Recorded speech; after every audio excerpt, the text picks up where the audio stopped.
নমস্কার বন্ধুরা, আমি আবার একটা রান্না নিয়ে চলে এসেছি। খুব সহজ একটা রান্না, আলুর দম। আমি জানি সবাই জানো আলুর দম কী করে বানাতে হয়। আমি কি করে বানিয়েছিলাম খুব সহজে, সেটাই তোমাদের শেয়ার করব।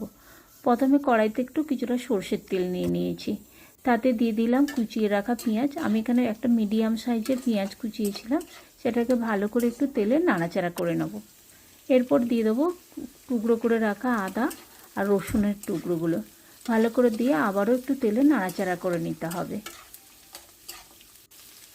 এবার দিয়ে দিচ্ছি কুচনো টমেটোটাকে দেওয়ার পর আবারও একটু ভালো করে নাড়াচাড়া করে নিতে হবে।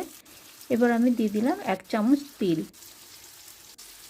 আর দিয়ে দিচ্ছি গোটা গরম মশলা, দিয়ে ভালো করে একটু নাড়াচাড়া করে নিতে হবে। আর এখানে গোটা গরম মশলার মধ্যে ছিল দারচিনি, লবঙ্গ, এলাচ, আর দিয়ে দিলাম 2-4টে গোটা শুকনো লঙ্কা। ভালো করে তেলে ভেজে নিতে হবে। প্রত্যেকটা উপকরণ এইভাবে একটু তেলে নাড়াচাড়া করে ভালো করে ভাজা হয়ে এলে এরপর এটাকে ঠান্ডা করতে দেবো। ঠান্ডা হয়ে গেলে এবার একটা মিক্সির বাটি নিয়ে নিচ্ছি, তাতে দিয়ে দিচ্ছি মশলাটা পেস্ট করে নেব। এটা ঠান্ডা হলেই তবেই পেস্ট করব।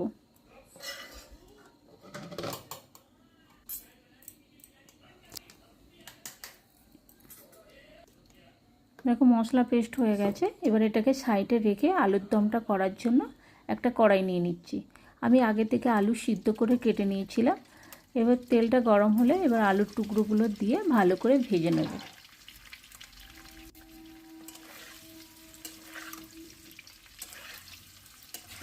ভালো করে তেলে নাড়াচাড়া করে একটু ভেজে নিতে হবে।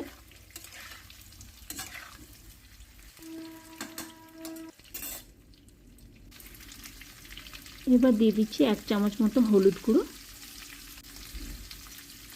কাশ্মীরি লঙ্কার গুঁড়ো একটু দিয়ে দিচ্ছি কালারের জন্য, আর দিয়ে দিচ্ছি স্বাদ মতো নুন। দিয়ে আবারও একটু ভালো করে নাড়াচাড়া করে মিশিয়ে নিতে হবে সব মশলাগুলো আলুর সাথে। ঠিক এইভাবে একটু ভেজে নিতে হবে। ঠিক এইভাবে ভাজা হয়ে এলে এবার বেটে রাখা মশলাটা আমি দিয়ে দিচ্ছি। মশলাটা দেওয়ার পর আবারও ভালো করে একটু নাড়াচাড়া করে আলুর সাথে মিশিয়ে নেব।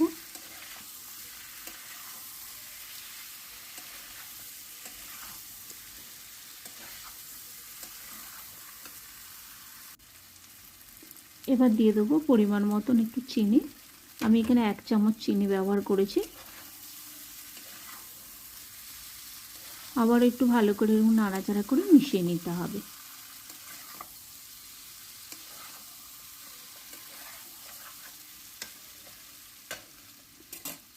দিয়ে এবার গ্যাসের ফ্লেমটা কমিয়ে এবার ঢাকনা দিয়ে কিছুক্ষণ রাখবো, প্রায় 5 মিনিটের মতন রাখবো। কিন্তু গ্যাসের ফ্লেমটা কমিয়ে, দেখো 5 মিনিট হয়ে গেছে। ঢাকনা খুলে এবার আবারও একটু আলুর দমটা কষে নেবো মশলার সাথে ভালো করে। ঠিক ভালো করে এইভাবে কষে নিতে হবে।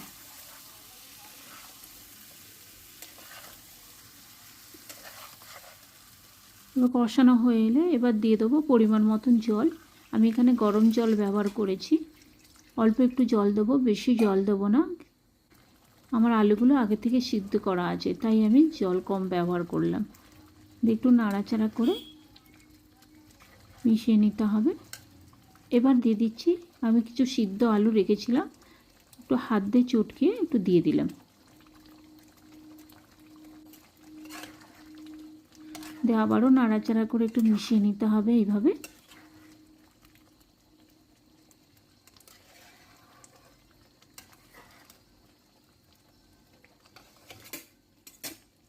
এবার এটাকে ঢাকনা দিয়ে আবারও কিছুক্ষণ হতে দেবো।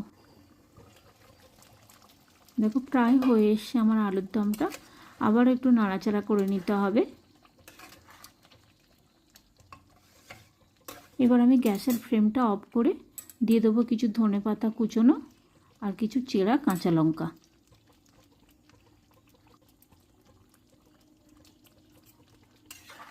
দিয়ে ভালো করে একটু মিশিয়ে নিচ্ছি। এবার আমি এটাকে ঢাকনা দিয়ে আবারও 5 মিনিট এইভাবে রেখে দেবো। 5 মিনিট হয়ে গেছে। দেখো আলুর দম আমার পুরো রেডি।